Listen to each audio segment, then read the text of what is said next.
Hey guys, I will show you how to fix this problem on Windows system. I will show you how to fix it and we will fix this issue together. So you need to just follow my screen. So let's begin. First of all, we need to go to search bar and type here task manager and then click here to open it. If you see Discord application here, so simply right click on it and select end task. And once done, close this window.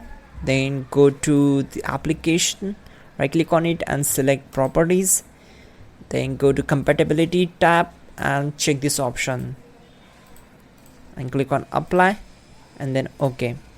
Once done, open run and type here temp and hit enter.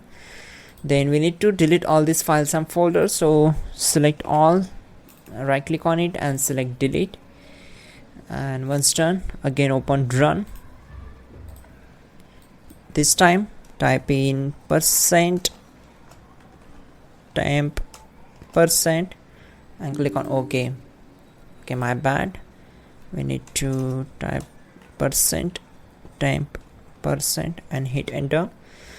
Again we need to select all these files and folders together and simply delete them. Once done, close this windows and restart the system.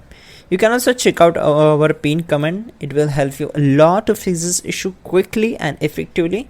Make sure you have to check out that pin command and don't forget to like the video and please do subscribe the channel.